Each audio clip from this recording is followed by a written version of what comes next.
Hello everyone, this is Devashish Goyal. सभी का स्वागत है आज के इस सेशन में, जो कि हमने शुरू किया हुआ है, सीरीज शुरू की हुई है P triple S B previous year exams जितने भी हुए हैं उसके quant and logical reasoning section को डिस्कशन करने का जो एक सीरीज शुरू किया गया है। तो आज उसका दूसरा सेशन मैं शुरू करने जा रहा हूँ। जिन स्टूडेंट्स ने अभी तक फर्स्ट सेशन नहीं दिया है वो डिस्क्रिप्शन बॉक्स में दिए गए लिंक के ऊपर क्लिक करके उस सेशन को देख सकते हैं। अगर आपका बेटा कोई डाउट है तो आप जो है स्क्रीन पे दिए गए नंबर्स पे जो है कांटेक्ट करके या फिर आप अपने डाउट्स उस पे भेज सकते हैं, या आप कमेंट बॉक्स में भी अपने डाउट्स को पोस्ट कर सकते हैं। तो चलिए शुरुआत करते हैं आज के इस सेशन की। तो फर्स्ट क्वेश्चन है आपके सामने कि मैं दोनों लैंग्वेज में एक्सप्लेन करूंगा, क्योंकि कई जो स्टूडेंट जैसे हमारे पंजाब से जो बिलोंग करते हैं तो उनको प्रॉब्लम आता है कई बार कि सर इंग्लिश में हमें क्वेश्चन समझ नहीं आता, तो मैं हिंदी में भी इसको एक्सप्लेन कर दूंगा। तो फर्स्ट क्वेश्चन क्या है कि the cost of production of a product in a particular year is ₹600 divided between material, labor and overheads in the ratio 4:5:3. What will be the mark price if the profit is equal to 10% of the labor cost? तो एक product का जो cost दिया गया है, product वो एक साल में 600 रुपए दिया गया है, जिसमें उसके मटेरियल का खर्चा भी हुआ है, लेबर का खर्चा भी हुआ है और ओवरहेड्स भी जो है हुए हैं। तो ये किस रेशो में है? 4:5:3 में है। ठीक है। तो उन्होंने हमसे क्या पूछा है कि उस प्रोडक्ट का हम एमआरपी क्या रखें अगर हमारा जो प्रॉफिट हो वो लेबर कॉस्ट का 10% हो। तो आप ये चीज देखिए कि मटेरियल, लेबर एंड ओवरहेड जो खर्चा है वो 4:5:3 की रेशियो में है। तो टोटल कितने पार्ट्स बनेंगे बेटा? 4+5 9, 9+3 12। तो टोटल 12 हिस्से बनेंगे। तो अगर मैं 600 को 12 पे डिवाइड करता हूं तो एक हिस्से की जो वैल्यू बनती है वो 50 रुपए बनती है, राइट। तो हमें क्या कहा गया है कि एमआरपी हमें किसके ऊपर रखना है? जो मेरा प्रॉफिट होगा वो किसके इक्वल होना चाहिए? लेबर कॉस्ट के 10%। तो लेबर कॉस्ट मेरी कितनी बनेगी?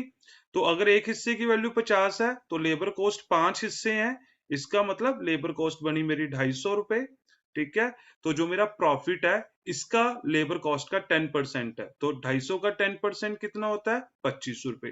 तो मतलब मेरे को जो एमआरपी लगाना है वो 25 रुपए बढ़ा के लगाना है, जो मेरी टोटल कॉस्ट है। तो 600 रुपए मेरी टोटल कॉस्ट है बेटा जी। तो उसमें अगर मैं 25 रुपए बढ़ा दूंगा तो मेरा जो एमआरपी बन जाएगा वो 625 रुपए बन जाएगा।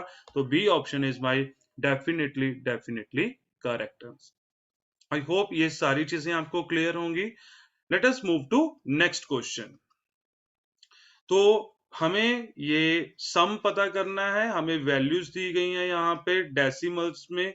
मुश्किल क्वेश्चन नहीं है, बहुत ही आसान क्वेश्चन है। बस ये चीज ध्यान रखिएगा कि जब भी आपको डेसिमल में कोई भी ऐसा एडिशन या सब्ट्रैक्शन आता है तो आपने जो है डेसिमल के बाद वाली जितनी भी वैल्यूज है या डेसिमल के पहले वाली जितनी भी वैल्यूज हैं उनको जो है लिखने में कभी भी गड़बड़ी नहीं करनी है, क्योंकि एक भी पॉइंट से वैल्यू इधर से उधर हुई आपका क्वेश्चन गलत हो जाएगा। तो ऐड करते हैं 5+1 6, 6+6 12। तो यहाँ पे लास्ट में 2 आएगा। देखो एग्जामिनर कितना शाना होता है। कैसे? अब आप देखो लास्ट में 2 आ रहा है तो उन्होंने 2 वाली 3 ऑप्शन देगी है, मतलब कि बच्चे को वो कैलकुलेट करना पड़े। अदरवाइज क्या करता है बच्चा, सिर्फ यूनिट डिजिट देख के ही कह देता है कि सर लास्ट में 2 आएगा तो हम आंसर टिक लगा के आ जाते हैं, पर ऐसा नहीं है बेटा, क्योंकि आपके पास ऐसी 3 ऑप्शंस पड़ी हैं। तो 1 कैरी हो जाएगा, 5+4 9, 9+1 10। तो 0 2 आएगा, फिर अगेन 1 कैरी हुआ, तो 0 2 वाली भी अभी मेरे पास 2 ऑप्शंस हैं, 2 ऑप्शंस ऑलरेडी एलिमिनेट हो चुकी हैं। तो उसके बाद क्या करेंगे? 5+1 6, 6+1 7 एंड 7+6 13। तो 13,302 एक ही ऑप्शन है। अब मेरे को नहीं लगता कि इसके बाद मेरे को कुछ करना चाहिए, तो मेरे को नहीं लगता कि हमें वहां पे टाइम वेस्ट करना चाहिए, क्योंकि कई बच्चे, कई स्टूडेंट्स क्या करते हैं, पूरा का पूरा जो है क्वेश्चन सॉल्व कर देते हैं। आपको बेटा ऐसा नहीं करना है, क्योंकि इससे आपके अगर 20-25 सेकंड भी बचते हैं तो ये आपके लिए बेनिफिशियल रहेंगे। तो my C option is definitely correct. मेरे को नहीं लगता कि मैं इसके बाद कुछ प्लस करने की जरूरत है। Let us move to next question. तो आपके पास यहाँ पे क्या दिया गया है बेटा, 50 litres solution contains milk and water in the ratio 2:3। How much water should be added to bring the ratio to 2:5। आपके पास 50 लीटर एक सॉल्यूशन है जिसमें मिल्क एंड वाटर का जो रेशियो है वो 2:3 है, मतलब 2 हिस्से दूध और 3 हिस्से पानी। तो अगर मैं 50 लीटर को टोटल 5 पे डिवाइड कर दूं तो एक हिस्से की वैल्यू 10 आएगी। इसका मतलब हमारे पास 20 लीटर दूध है और 30 लीटर पानी है।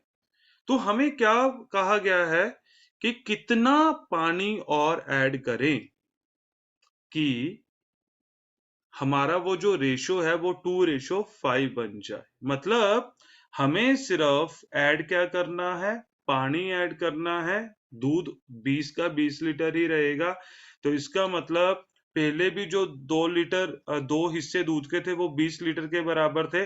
अब भी ये 2 हिस्से 20 लीटर के बराबर है, तो मतलब एक हिस्सा 10 लीटर के बराबर होएगा, राइट। तो ये फिर 5 हिस्से किसके बराबर हो गए, 50 लीटर के। तो मतलब हमारे पास जो पानी होना चाहिए वो 50 लीटर होना चाहिए। तो 30 लीटर तो आपके पास था ही था, यस नो, ठीक है। और आपको कितना पानी ऐड करना पड़ेगा इसमें, 20 लीटर पानी ऐड करना पड़ेगा, राइट। दूसरी चीज, एक चीज और भी कर सकते हैं हम, ठीक है। हमारे पास 2:3 की रेशियो में था, मतलब 50 लीटर 5 पे डिवाइड हो रहा है, तो बेटा पानी ऐड करना है तो उनका सम 7 बनना चाहिए। मतलब जो भी टोटल सोल्यूशन बन रहा है, ठीक है, वो 70 बनेगा, या आप कहते हैं 7 का मल्टीपल होगा। तो एक ही तो आंसर है मेरे पास, 20 लीटर, क्योंकि पहले 50 था, तो कितने ऐड करेंगे कि वो 7 पे डिवाइड हो जाएगा। तो इसका मतलब सीधा सीधा क्वेश्चन ऐसे भी सॉल्व हो सकता है कि आप इसमें 20 लीटर जो है और ऐड कर दीजिए। Let us move to next question. आपको यहाँ पे एक 5 डिजिट नंबर दिया गया है, 2y862, ठीक है। तो इसमें हमें क्या कहा गया है कि हम y की जगह कौन सा वैल्यू रखें कि वो 9 पे डिवाइड हो जाए। किस पे डिवाइड हो जाए, 9 पे डिवाइड हो जाए। तो 9 का डिविजिबिलिटी रूल क्या है बच्चा लोग, 9 का डिविजिबिलिटी रूल ये कहता है कि sum of all the numbers, sum of all the digits, ठीक है, इज डिवाइडेड बाय 9। अगर सभी डिजिट्स का सम 9 पे डिवाइड हो रहा है तो वो नंबर 9 पे डिविजिबल होगा। तो अपन इसको ऐड करें, 2 + 8 10, 10 + 6 16, 16 + 2 18। तो मेरे पास सम 18 बन रहा है, तो 18 तो ऑलरेडी 9 पे डिविजिबल है। तो इसका मतलब हम y की जगह जो वैल्यू रखेंगे वो क्या रखेंगे, 0 रखेंगे। मेरे को कुछ भी एक्स्ट्रा ऐड या इसमें जो है वैल्यू लिखने की जरूरत नहीं है, क्योंकि 18 पहले से बन रहा है, वो 9 पे डिविजिबल है, तो हम यहाँ पे क्या रखेंगे, 0। बहुत इजी क्वेश्चन था, ठीक है। आई होप ये सभी को चीजें क्लियर होंगी। Let us move to next question. आपको यहाँ पे क्या दिया गया है, 2 right circular cylinders of equal volume have their radii in the ratio 2:3। दो सिलेंडर हैं, ठीक है, इक्वल वॉल्यूम के, उनका जो रेडियस का रेशियो है वो 2:3 है। तो हमें इनके हाइट का रेशियो पता करना है। बहुत ही इजी क्वेश्चन है। तो सबसे पहले आपको ये पता होना चाहिए कि सिलेंडर की वॉल्यूम का फॉर्मूला क्या होता है, πr²h, ठीक है, यस नो, πr²h। तो हमें जो रेडियस का रेशियो दिया गया, क्या वो क्या दिया गया, 2:3। दैट मीन्स यहाँ पे 2 का स्क्वायर आ जाएगा, तो यहाँ पे क्या आ जाएगा बेटा, 3 का स्क्वायर आ जाएगा, ठीक है। ये कॉमन निकल गया, या हम इसको कट भी कर सकते हैं। तो r का ये 2 स्क्वायर है, ये 3 स्क्वायर है, तो दैट मीन्स ये 4 आया एंड ये 9 आया। तो इसको हम क्या बोलेंगे, 9:4। तो जो उनका जो हाइट का रेशियो होगा बेटा वो कितना होगा, 9:4 होगा। तो my A option is definitely definitely correct. आपको यहाँ पे कुछ भी सॉल्व करने की जरूरत नहीं है एक्स्ट्रा, आपको यहाँ पे कोई भी वैल्यू एज्यूम करने की जरूरत नहीं है।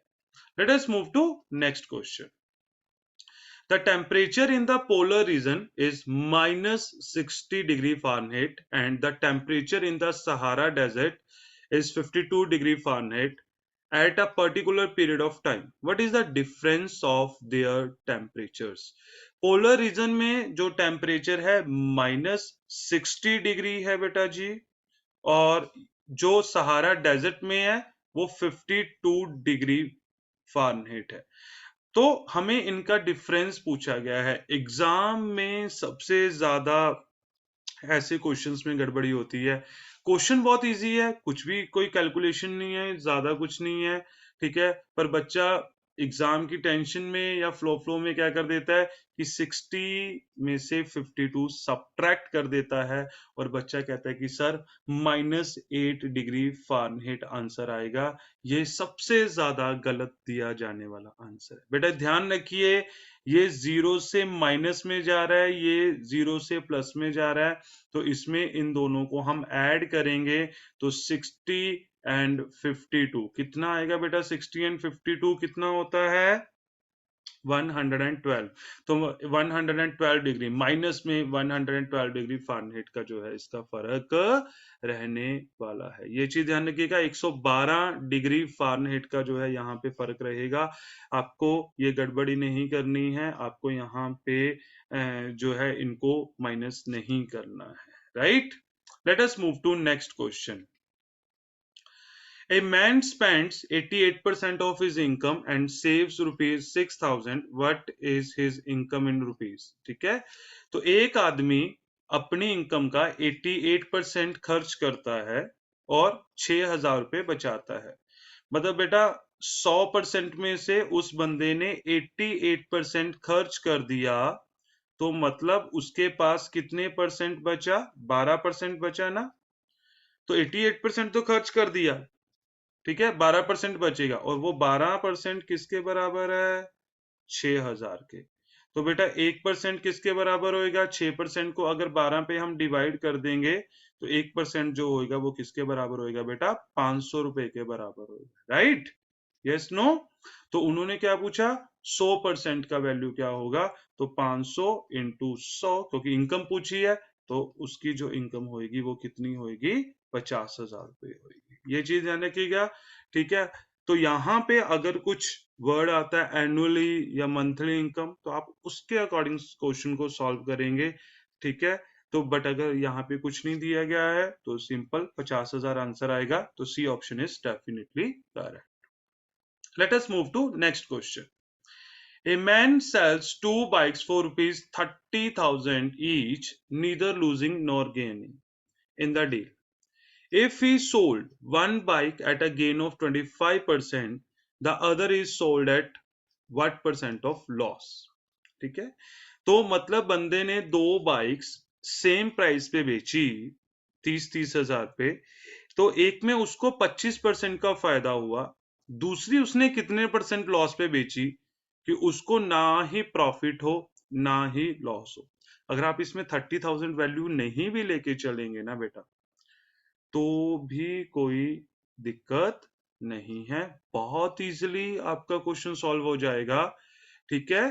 क्योंकि आप एक चीज देखिए कि मान के चलिए कि मैंने कोई चीज 100 रुपए की बेची, मेरे को उस पे 25% का फायदा हुआ, तो मैं इसका कॉस्ट प्राइस निकाल सकता हूं। तो 100 इंटू 100 बाय, तो प्रॉफिट हुआ मेरे को तो 125%, यस नो। तो इसका मतलब ये है ना कि मैंने पहली भी 100 रुपए की बेची है और दूसरी भी 100 रुपए की बेची है, तो पहली का कॉस्ट प्राइस कितना हुआ मेरे को, तो मैं यहाँ पे क्या करूंगा, 25 पे काटूंगा, ये 4 आएगा, 25 पे काटेंगे ये 5 आएगा और ये 20 आएगा। तो इसका मतलब जो पहली बाइक थी मैंने 80 रुपए की खरीदी थी और 100 रुपए की बेच दी, yes no, yes no. But उसने बोला क्या कि एंड ऑफ द डे मेरे को नो प्रॉफिट नो लॉस होना चाहिए, नो प्रॉफिट नो लॉस। ठीक है। अब आप एक चीज सोचिए कि आपने 100 रुपए की पहली बाइक बेची है, 100 रुपए की दूसरी बेची है, पहली आपने 80 रुपए की खरीदी, यस नो, तो आपको 20 रुपए का फायदा हुआ।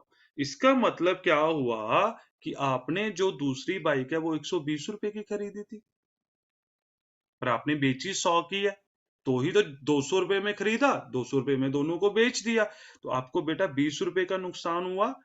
ठीक है, यस नो, किसके ऊपर होगा? 120 के होगा, क्योंकि आपका जो कॉस्ट प्राइस था वो कितना था? 120।